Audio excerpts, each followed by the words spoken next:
Добрый день, дорогие зрители, дорогие слушатели. Сегодня я хочу с вами поговорить о нашем знатном земляке, гвардии генерал-майоре Шаймуратове Минигали Мингазовиче. В конце марта этого года президент Российской Федерации Владимир Владимирович Путин подписал указ о присвоении ему звания Героя Российской Федерации. Таким образом, спустя 77 лет после его кончины награда нашла героя. Наверное, это уникальный случай, что 77 долгих лет многократное обращение общественности, руководителей республики, знатных людей страны, руководству Советского Союза с просьбой присвоить ему звание Героя Советского Союза оставалось нереализованным. И вот свершилось. Он стал 79-м героем в составе прославленной 112-й, а затем переименованной в 16-ю гвардейскую стрелковую дивизию, которой командовал Шаймуратов. Я по своей специальности и профессии нефтяник, и все время занимался историей нефтяной промышленности, знатных нефтяников. И вот так получилось, что в 2012 году, готовя материалы о первом директоре Башкирского научно-исследовательского нефтяного института Мавлютовой Магрифе Закиевне, в ее архивах нашел фотографию 1942 года, где она сфотографировалась с Шаймуратовым и его бойцами. Эта фотография, вот она у меня. Что меня поразило, это, во-первых, последняя прижизненная фотография Шаймуратова. На обратной стороне фотографии собственноручно Шаймуратов написал: «Примите память фронта, не забывайте нас. Шаймуратов, 3 ноября 1942 года». И вот с тех пор я параллельно с другими вопросами занимаюсь историей 112-й башкирской кавалерийской дивизии и ее прославленного командира Шаймуратова. За это время я, конечно, прочитал более 20 книг о нем, посмотрел 3 фильма о Шаймуратове, прочитал огромное количество статей, посвященных ему. Ну и самое главное, трижды побывал в тех местах, где воевал Шаймуратов. Несколько слов о Шаймуратове и чем он себя прославил. Ну, во-первых, он героически погиб 23 февраля 1943 года. Так получилось, что именно в этот день на Псковской земле тоже совершил свой подвиг Александр Матросов. То есть 2 наших земляка вот в день Красной Армии совершили подвиг, но судьба к Александру Матросову оказалась более благосклонной. Он звание героя получил практически сразу, а вот Шаймуратов, его потомки, его сослуживцы дожидались очень долгие лета этой награды. Шаймуратов родился 28 августа 1899 года в деревне Арсланово Кармаскалинского района Башкирии. Сейчас этой деревни нет, она вошла в состав деревни Биштыки, и поэтому во многих современных публикациях, родиной Шаймуратова указывается деревня Арсланово Кармаскалинского района. Рос он в бедной многодетной семье. Отец всю жизнь батрачил, занимался работал бурлаком на Волге, других реках, где таскал баржи. С ранних лет Шаймуратов начал заниматься тяжелым физическим трудом. Значит, учиться ему пришлось всего 2 года, и то урывками по 3-4 месяца. В те время, когда у него появлялось время, когда он работал у батраков, у баев батрачил. Значит, затем в течение нескольких лет он работал у речников матросом-грузчиком. И так бы все это дело продолжалось, но грянула Великая Октябрьская социалистическая революция, которая открыла возможности для многих деревенских мальчишек и девчушек, значит, устроить свою жизнь по-новому. В июне 1919 года он добровольно вступает в ряды Красной Армии. И с тех пор начинается его военная карьера, которая продолжалась до 1943 года. Он активный участник гражданской войны.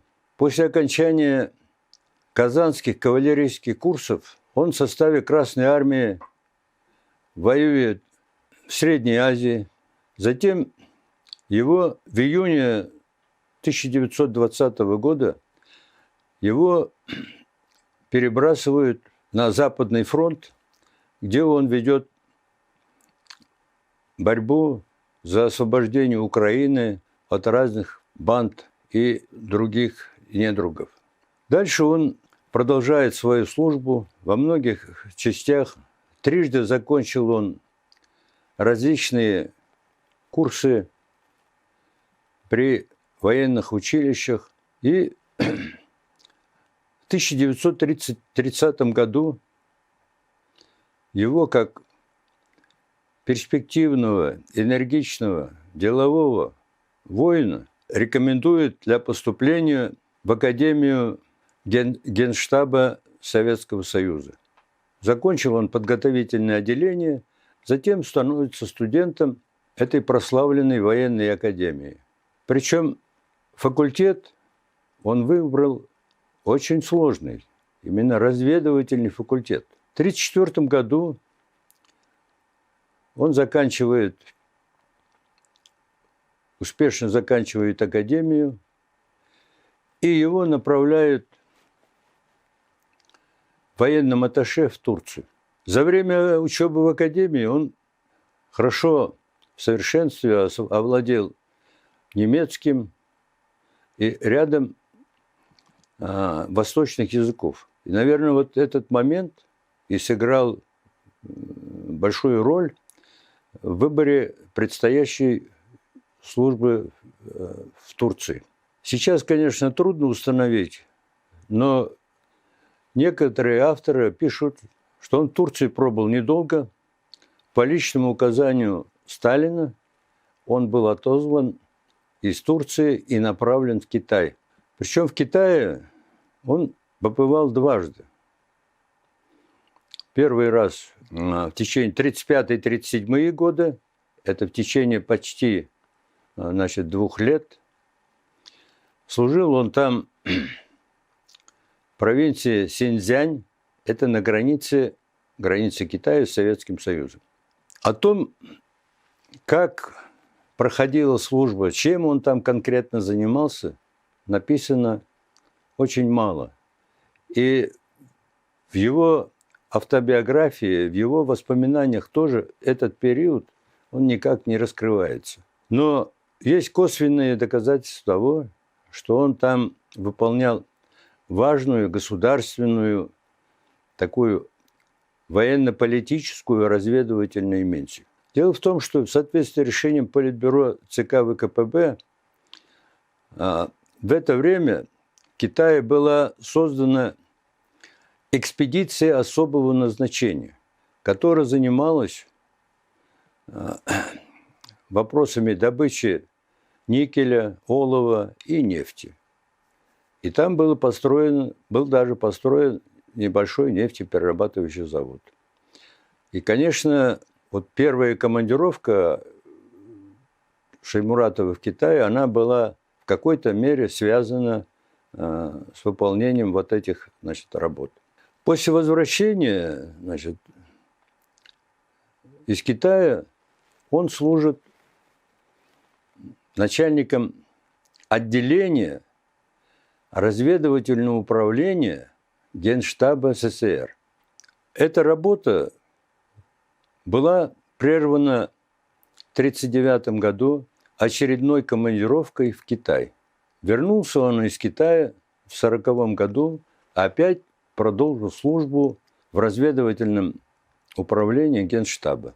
В июле 1941 года в его судьбе большие перемены.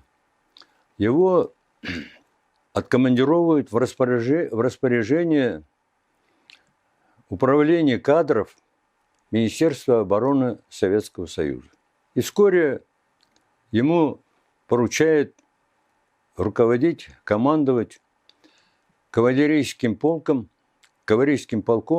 который принял активное участие в защите Москвы в конце 1941 года. Он служил в составе кавалерийского корпуса легендарного генерала, героя Советского Союза. Это первый герой Советского Союза среди кавалеристов страны Даватари, Льве Даватари. 4 декабря 1941 года его приглашают в управление кадров Министерства обороны, вручает ему орден боевого Красного Знамени за героизм, проявленный в боях на Волоколамском направлении. Кстати, это уже был второй орден Красного Знамени. Первый орден Красного Знамени он получил за свои заслуги, когда работал в Китае. И ему объявляется приказ, что он назначается, ему доверяется командование вновь создаваемой 112-й башкирской кавалерийской дивизии. Несколько слов о том, как создавалась и почему создавалась эта дивизия. В Башкирии в годы войны было сформировано целый ряд воинских соединений. В том числе были сформированы 4 кавалерийские дивизии. Это вот в августе 1941 года 74-я и 76-я кавалерийские дивизии, которые формировались, первая формировалась на станции Буздяк, а вторая в Благовещенске. Но так получилось, видимо, были большие огрехи в подготовке этих дивизий, но практически они участие в боевых действиях не принимали. А 76-я дивизия, она даже при направлении на Калининский фронт была подвергнута жестокой бомбардировке и практически понесла очень большие потери. И поэтому в апреле 1942 года эти дивизии были расформированы. Оставшиеся воины были направлены на усиление других воинских частей Красной Армии. 13 ноября 1941 года ГКО, это Государственный комитет обороны страны, принимает решение о создании 46 национальных воинских соединений, в том числе 19 кавалерийских дивизий.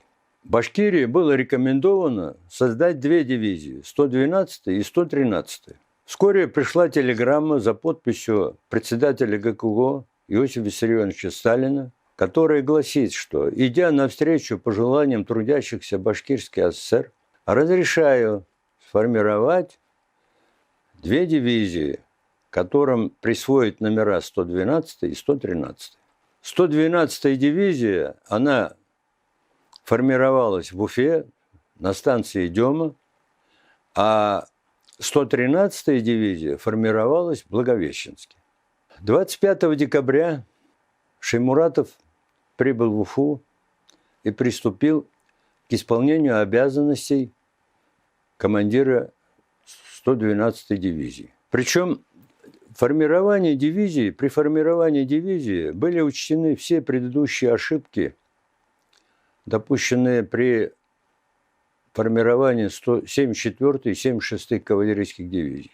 Были предъявлены особые требования к составу призывников в эту дивизию. В решении Бюро Башкирского обкома партии было записано, что в дивизии должны быть призваны, такие, будем говорить, высокоидейные, проверенные, правильные лица коренной национальности, то есть татары и башкиры, в возрасте до 40 лет. И действительно, если посмотреть состав этой дивизии, значит, получилось так, что 81,5% этой дивизии составляли башкиры, 14,5% составляли татары, 3,3% русские, и там 0,7% это другие национальности. По сути дела, в дивизию был призван весь генофонд такой башкирского народа. Именно самые мужчины в расцвете сил, возраста. Среди призывников было больше 20% членов партии, более 25% комсомольцы, остальные беспартийные. Конечно, в дивизию были призваны в основном люди из тех районов, где активно занимались коневодством. Самый большой приток в дивизию был из Туймазинского района, Кугарчинского района, Баймакского, там, где было много лошадей. Значит, штат дивизии был утвержден примерно 4600 человек. Из них командного состава 400 человек. Дивизия полагалось иметь около 4000 лошадей. И на станции Дема, начиная, по сути дела, с января по март месяц, шло формирование дивизии, шло активное обучение, строевая рубка и прочее, прочее. Конечно, ружей, автоматов, конечно, здесь не было. В основном это были деревянные муляжи, но сабли были настоящие. В формировании дивизии участвовала вся республика. Даже знаменитый моторостроительный завод в Уфе, он был занят изготовлением подков, уздечек и прочее для этой дивизии. Для того, чтобы проверить, как подготовлена дивизия, в марте в Уфу приезжал Климент Ефремович Ворошилов, который здесь провел несколько дней, побывал на всех предприятиях, которые поставляли оборудование, обмундирование для новой дивизии. В дивизии было призвано много партийных работников, из обкома партии, секретарей райкомов. Поэтому дивизия была действительно такая, идейно и морально такая, подготовленная к предстоящим боевым действиям. 22 марта 1942 года на станции Дема состоялись большое мероприятие, связанное с вручением дивизии боевого Красного Знамени. Это знамя вручили председатель Президиума Верховного Совета БССР и секретарь Башкирского обкома партии. После вручения боевого знамени дивизии, состоялись большие спортивные соревнования, в которых многим отличившимся воинам были вручены соответствующие подарки. 25 марта Президиум Верховного Совета Башкирии и областной комитет партии устроили проводы этой дивизии. На этот прием были приглашены командир дивизии и его политрук, будем так говорить, также командиры полков и также политруки, а также руководители всех предприятий и организаций, которые занимались комплектованием, формированием этой дивизии. При проводах дивизии, а первый эшелон дивизии ушел на фронт 11 апреля 1942 года.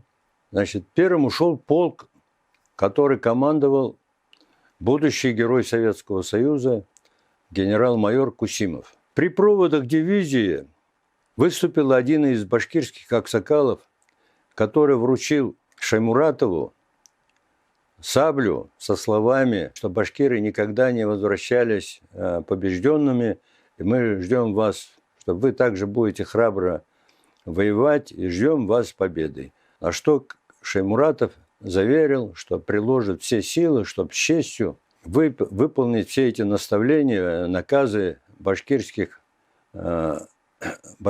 народа. Значит, всего было отправлено 13 эшелонов. Практически в конце апреля весь состав дивизии без вооружения прибыл в Тульскую область. 1 мая воины дивизии приняли присягу, воинскую присягу, и уже с 5 мая в дивизию начало поступать вооружение, боевое снаряжение и прочее, прочее. И одновременно велась боевая подготовка. Но она продолжалась очень недолго, потому что уже в начале июля дивизия вынуждена была принять участие в боевых действиях. Складывалась очень тяжелая обстановка в районе Тербунов. Это крупный железнодорожный узел, но немцы стремились всячески быстро захватить эту станцию, потому что отсюда открывалась уже прямая дорога на Псков и уже в другие европейские области Советского Союза. При сражении в Тербунах еще слабо обученные воины проявили чудеса героизма, но и погиб там первый командир полка этой дивизии. Но слишком силы были неравны, и потери башкирской кавалерийской дивизии за первые 10 дней боев она потеряла 500 человек. Если говорить, то есть потеряла практически 10% своего состава. Это говорит о том, о масштабе сражения и о том, насколько кровопролитное это было сражение. В районе Тербунов сегодня сооружен большой монументальный комплекс в районном центре Тербуны. Вот есть фотография, этого военного мемориала.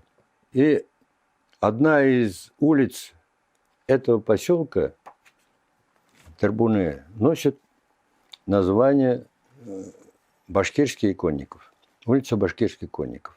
В Тербунах 2, это недалеко от райцентра, там сооружен огромный тоже воинский комплекс, где похоронено очень много наших воинов этой дивизии.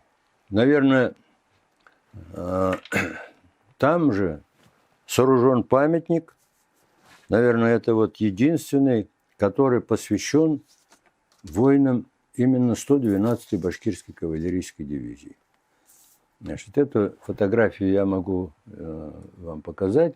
Вообще очень величественный памятник. Я там насчитал на постаменте памятника около 350 фамилий. Это практически только тех, чьи фамилии удалось установить. После Тербунов следующее крупное сражение – это в районе Озерков. Такая небольшая деревня, тоже там очень кровопролитные сражения. Сегодня это территория Липецкой области. Мне удалось там дважды побывать, посмотреть, посетить эти все братские могилы, которые находятся вот в Липецкой области. Далее ситуация, боевая обстановка складывалась таким образом, что дивизия получила приказ срочно маршем, значит, передислоцироваться в район Сталинграда. Дивизия сама не принимала участие вот непосредственно в боях за Сталинград. Дивизия выполняла функцию, по сути дела, стояла на линии окружения немецкой группировки Паулюса, то есть с западной стороны. Потому что на помощь Паулюсу и его войскам Гитлер направил большую и танковую армаду, и крупные воинские соединения.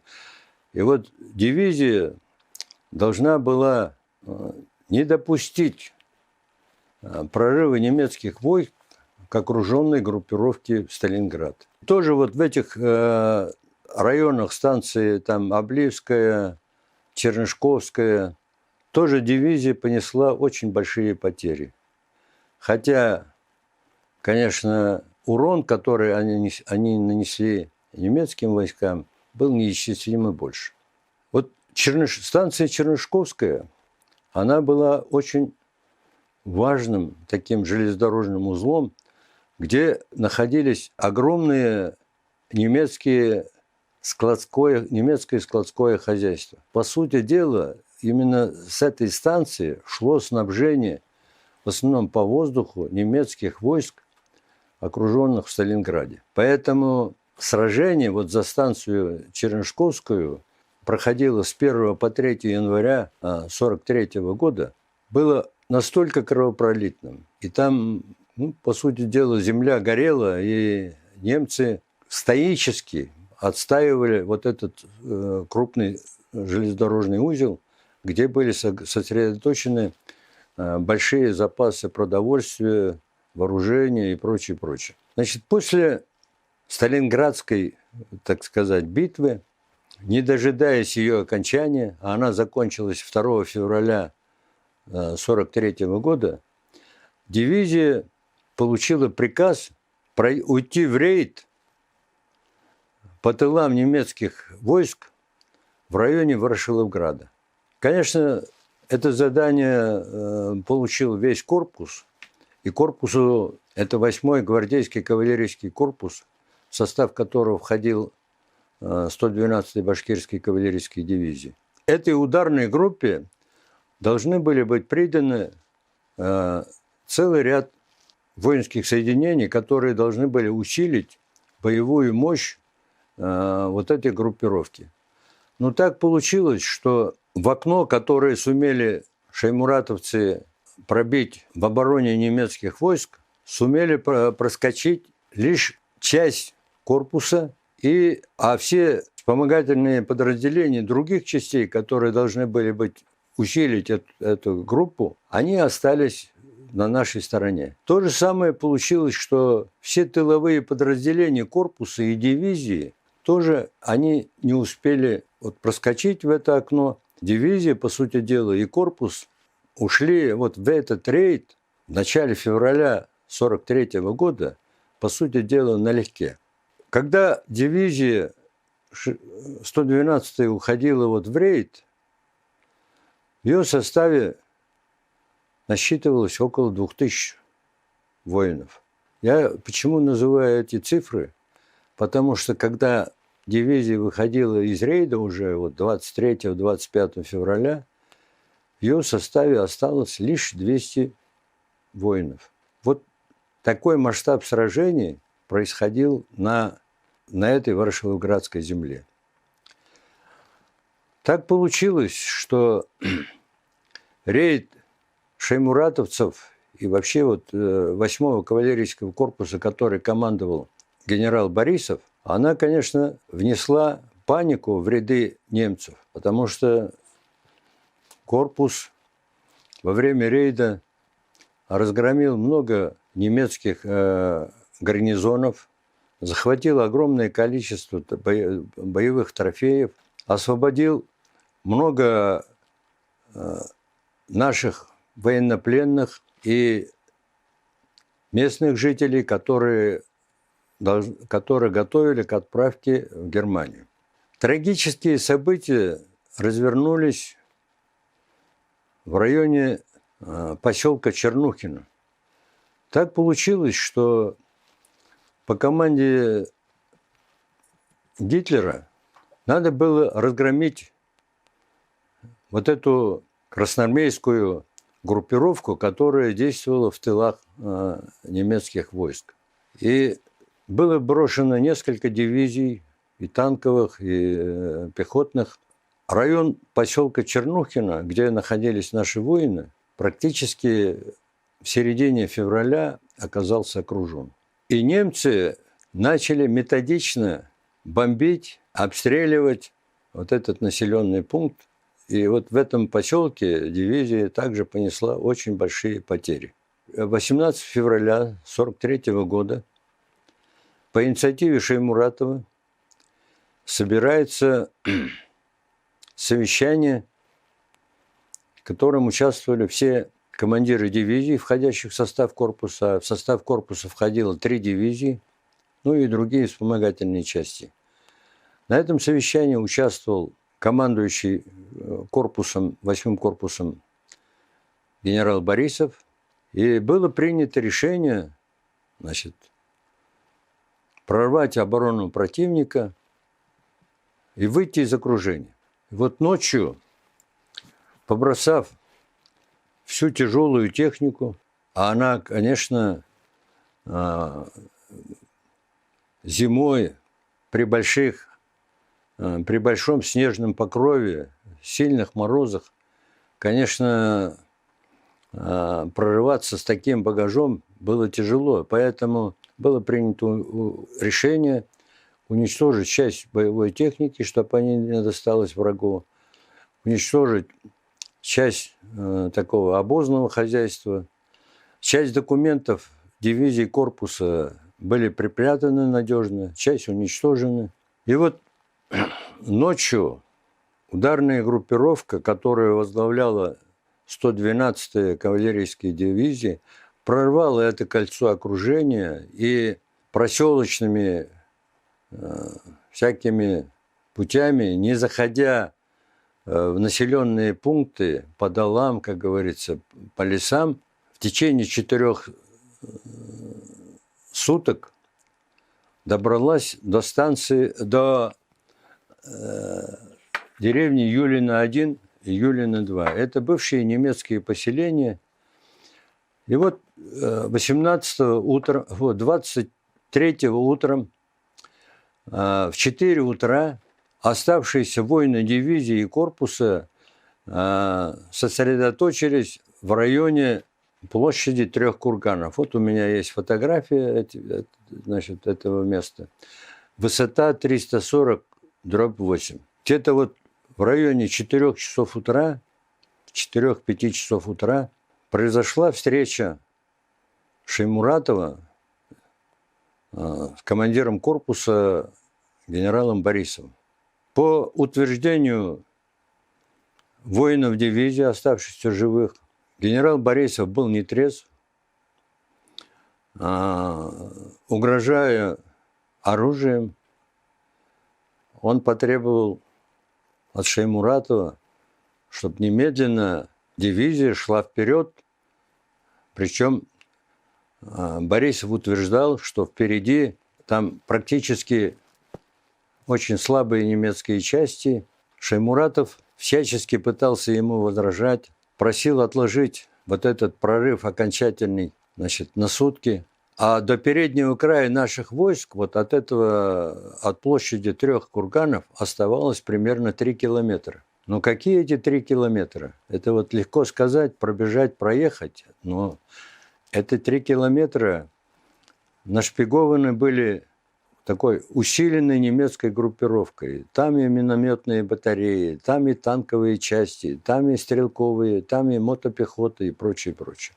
Шеймуратов просил Борисова что разрешите провести разведку, и только после этого мы решим, в каком направлении и как мы будем прорываться. Надо разведать расположение немецких войск и прочее, прочее. В категоричной форме, Борисов не разрешил это дело и, бросив Шаймуратову упрек, по сути дела, обвинив его в трусости, сказал, что если вы так боитесь, то следуйте за штабом дивизии, то есть, дескать, штаб корпуса идет впереди, а шаймуратовцы, остаются сзади. Но Шаймуратов, тем не менее, после этой команды, команды вышестоящих командиров, надо было, безусловно, выполнять. Все же, тем не менее, принял решение с небольшой группой, по разным данным, он отобрал, кто говорит, в одних воспоминаниях говорится, что с ним было 7 человек, а по другим 12 человек. Он все же такую решил провести микроразведку и с тем, чтобы весь удар принять на себя и при этом выявить все расположения всех огневых точек противника. Насчет этого последнего боя, до сих пор нет полной единой картины, как она проходила. По воспоминаниям многих, я, например, насчитал 10 вариантов прохождения этого последнего боя. В 2018 году, в июле 2018 года, мы с местными поисковиками и с поисковиками Москвы, Ростовской области прошли это большое пшеничное поле, где разыгралась вот эта трагедия, последняя трагедия этой дивизии. По воспоминаниям многих участников, которые остались живых, выдвигаются самые разные версии. Что вот некоторые говорят, пишут, что мы видели, что Шаймуратов во главе дивизии приблизился к Зеленке, где сильно укрепленная полоса обороны немецкая была. И немцы его в упор расстреляли из автоматов, из пулеметов на расстоянии примерно 50 метров от немецких траншей. Причем те воины, которые пишут это, они пишут, что я сам в это время находился на расстоянии 700 метров от Шаймуратова, а некоторые даже пишут, что я видел на расстоянии 500 метров, что Шаймуратова ранило в левую руку, он упал, вскочил на коня и опять уже вторично упал, сраженный, так сказать, уже немецкой очередью. Ну, все эти разговоры, все эти воспоминания вызывают, конечно, много вопросов. Во-первых, что такое 23 февраля и что такое там 5-6 часов утра? Это сплошная темень, ничего не видно. И чтобы разглядеть, что на расстоянии 500-700 метров, куда его ранило, как это все, ну, это просто, так сказать, непонятно. Я, например,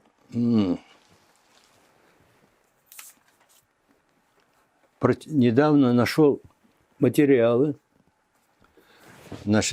которые были опубликованы в журнале «Родина», номер 4 за 2005 год.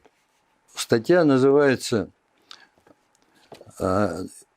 ее написал председатель Совета ветеранов 112-й башкирской кавдивизии, бывший командир эскадрона Анвар Насыров. Вот он пишет так, я буквально зачитаю его. Генерал Шаймуратов после разговора с Борисовым понял, что это конец. Все еще размышляя, он быстро отдал приказ Салейтову, начальнику 6-го отдела штаба дивизии: срочно передай подполковнику Фондеранцеву, командиру сводного полка, что я направляюсь в сторону Сухого Дола. Пусть он движется туда. Шаймуратов знал, что этого не будет. Когда он вышел от генерала Борисова, понял, что приказ выполнен только по-другому. Решение было принято моментально. Решение на подвиг. Пока сводный полк получит приказ, прибудет в эти места, все будет кончено, а увидит, что туда идти нельзя. Так и получилось. После отдачи приказа Салитову Шаймуратов с небольшой группой офицеров и 2 солдатами из охраны штаба решил идти открыто на позиции немцев в направлении Сухого Дола. Он ехал в бурке на своей высокой лошади со звездочкой на лбу демонстративно. Смотрите, фашисты, к вам едет очень большой начальник со свитой, а немцы с расстояния 70-100 метров открыли по группе обмен. Шаймуратов отдал приказ открыть ответный огонь. Немцы стали окружать группу Шаймуратова. Он сражался той саблей, которую Буденный подарил ему во время гражданской войны. Из 7 человек погибли 6. Один, Билалов Рамазан, находился рядом с Шаймуратовым. Он лежал раненый в 5-7 метрах от генерала и слышал, как генерал крикнул «Огонь по фашистам!». Видел, как он сражался, как сначала был ранен в левую руку, погиб от второй пули то ли в голову, то ли в сердце. Потом Белялова пленили немцы, продали турецкому баю и прочее, прочее, прочее. Вот это одна версия. 15 апреля этого года газета «Час пик», башкирская газета «Час пик», пишет по этому поводу так. Напомню, что командир башкирской конной дивизии Минигали Шаймуратов погиб в феврале 1942 в районе украинской станции Дебальцев, когда его полк выходил из рейда по тылам противника. Шаймуратов мог бы остаться в живых, если вместе с группой, ушедшей спасать знамя дивизии. Но он предпочел принять последний бой и верную смерть вместе со своими основными силами. В общем, понимаете, дальше он пишет: нежелание тогдашних властей признать факт гибели Шаймуратова от рук донских казаков, находившихся на службе у фашистов, послужило причиной того, что генералу Шаймуратову не присвоили звание Героя Советского Союза. К сожалению, нет ни одного человека из воинов дивизии, который видел Шаймуратова мертвым. Нет ни одного человека, который бы закрыл ему глаза, который мог зафиксировать факт его смерти. Но, тем не менее, этих версий много. Но я, например, лично склоняюсь вот к версии, которую я вот зачитал первую, что он все же решил ослушаться приказа генерала Борисова и сделать малыми силами разведку, тем самым вызвав огонь на себя, что оставшимся воинам дивизии позволило решить задачу прорыва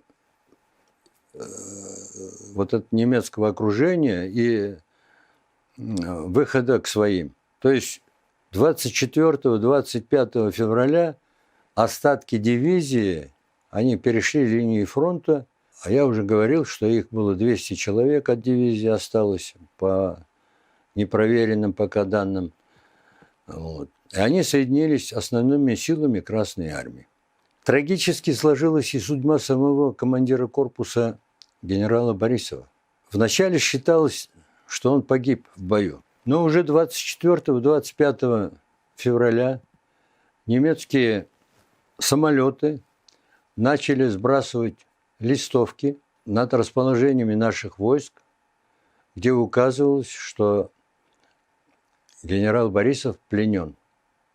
Да, он тяжело раненый в ногу, попал в плен, значит, был сослан в немецкие там концлагеря, в мае 1945 года был освобожден он американскими войсками. Ну, естественно, после этого он прошел соответствующие проверки и закончил высшие там командирские курсы и работал заведующим кафедрой, военной кафедрой Харьковского госуниверситета, где и скончался. Значит, о дальнейшей судьбе генерала Шаймуратова. Здесь очень много версий. Я сошлюсь только на воспоминания местных жителей. Деревня Штеровка, это в Ворошиловградской области.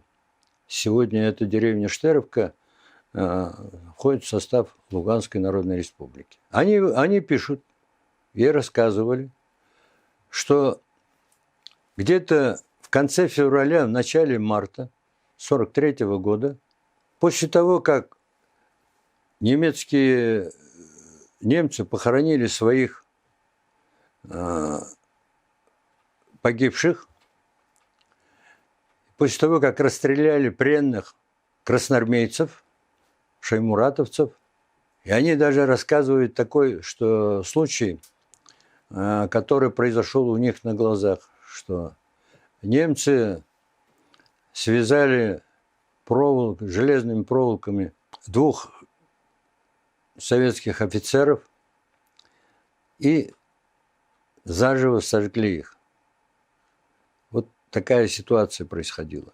И вот в конце февраля, в начале марта немцы мобилизовали 3-4 человека из местных жителей для того, чтобы захоронить некоторых наших воинов. И они говорят, что мы на Романовой скале, это недалеко от деревни Штеровки, примерно, наверное, там полкилометра, они обнаружили труп генерала без головного убора, в общем. И это первые сведения, что на этой Романовой скале, был обнаружен труп генерала Шаймуратова. У меня есть фотография этой скалы, где есть соответствующая табличка, которую башкирские поисковики в 2009 году повесили на этой скале. Здесь написано, что здесь погиб генерал Шаймуратов. На этой скале. Я на этой скале побывал дважды, трижды. Рассказывала местная учительница, которая возглавляет музей школы, что ей рассказывала мама, что Шаймуратов действительно погиб на этой скале, что его немецкий дозор расстрелял в упор. Как же увековечена его дальнейшая история, дальнейшая судьба генерала Шаймуратова? Во-первых, мне удалось проехать и посетить более 30 братских могил, где покоятся воины 112-й башкирской кавалерийской дивизии. Да, надо сделать еще одно уточнение. 14 февраля 1943 года башкирская кавалерийская дивизия была преобразована в 16-ю гвардейскую стрелковую дивизию. То есть там уже название башкирской кавалерийской, слово «башкирский» отсутствует. И дальше до конца войны, до Берлина, эта дивизия, она выступала как 16-я гвардейская стрелковая дивизия. Я уже говорил, что в дивизии было 78 героев Советского Союза. Это уникальный случай в истории Великой Отечественной войны, когда в составе одной дивизии было столько героев Советского Союза. Но я хочу внести ясность, что пока Шеймуратов командовал дивизией, лишь одному воину дивизии, лейтенанту Атаеву, было присвоено звание Героя Советского Союза. Этот подвиг, наверное, надо особо подчеркнуть, потому что в районе города Белая Церковь группе Атаева из 30 человек было поручено защищать господствующую высоту. Причем в числе этих 30 человек было больше 20 молодых ребят, которые практически прибыли на фронт за 7 дней до этой битвы. Все они там погибли, на этой высоте, все 30. Командир дивизии сделал представление, Шеймуратов сделал представление, чтобы всем 30 присвоить звание Героя Советского Союза. Но в конечном счете звание героя получил только лейтенант, который командовал этим взводом, а остальные были награждены орденом Отечественной войны посмертно. Вообще, с наградами и присвоением звания генерала, с наградами генерала Шеймуратова происходило много непонятных вещей, которые очень трудно поддаются объяснению. Например, до сентября 1942 года Шеймуратов исполнял обязанности командира дивизии. То есть, несмотря на боевые заслуги, на успешные боевые действия, вопрос назначения Шеймуратова командиром дивизии растянулся на 7 с лишним месяцев. То же самое с присвоением ему звания генерал-майора. Представление на присвоение звания генерал-майора полковнику Шеймуратову было составлено еще в июле 1942 года. Но лишь в ноябре 1942 года такое звание ему было присвоено. То есть генералом он побыл, по сути дела, неполных 3 месяца. И как пишут ветераны дивизии, ему даже не удалось поносить генеральскую форму, потому что в этот момент он постоянно находился в рейдах по тылам противника, и ему, конечно, было недосуг заниматься этим делом. Вторая странность еще в том, что в конце ноября 1942 года постановлением Совнаркома Советского Союза генерал-майор Шеймуратов был назначен заместителем командира 8-го кавалерийского корпуса. Но о том, что есть такой приказ, Шеймуратову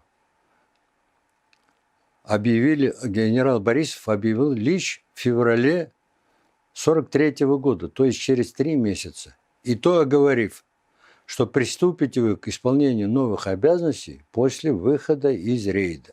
Вот. Поэтому юридически Шеймуратов в момент своей кончины уже был заместителем командира кавалерийского корпуса, а фактически он продолжал исполнять обязанности командира дивизии. Значит, после сталинградских событий Шеймуратов был представлен к награждению орденом Ленина. Но тоже несколько месяцев эта бумага ходила по различным инстанциям, и в конечном счете вначале ему на каждой инстанции вышестоящей уровень награды снижался. Вначале ему понизили до ордена Красного Знамени, а потом 14 февраля, по сути дела, за 8-10 дней до смерти вышел указ о награждении его орденом Красной Звезды, который, естественно, он не успел, получить. И эта награда уже была в наше время ее нашли в запасниках, кремлевских запасниках, и сегодня она хранится в Национальном музее Республики Башкортостан. До 1946 года Шаймуратов считался без вести пропавшим. И первую информацию о том, что Шаймуратов погиб, значит, была получена от Борисова, когда он уже проходил фильтрационные и прочие мероприятия, значит, после плена, немецкого плена в Советском Союзе. В 1948 году Президиум Верховного Совета БАССР принял решение направить первую экспедицию в Ворошиловградскую область, чтобы установить все обстоятельства гибели и последнего боя, в которых принял участие генерал Шаймуратов. И по материалам этой экспедиции, причем эта экспедиция была очень такой, представительной, в нее входил судмедэксперт, профессор из Башкирии медицины, и они провели эксгумацию тела на месте предполагаемого захоронения Шаймуратова. Вообще, по описаниям местных жителей, Шаймуратова хоронили 4 раза. Первый раз это летом 1943 года.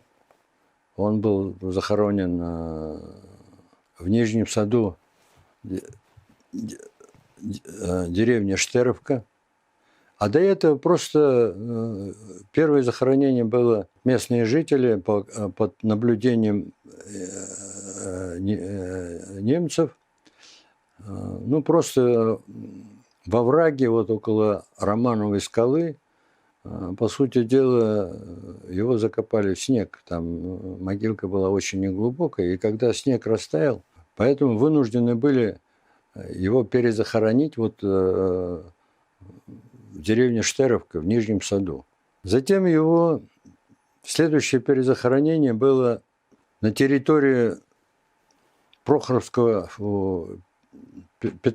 порохового завода, где он второй раз его там перезахоронили, и 4-й раз уже в городе Петровском на братской могиле он был перезахоронен. Здесь у меня все 4 могилки, фотографии, их можно, значит, посмотреть.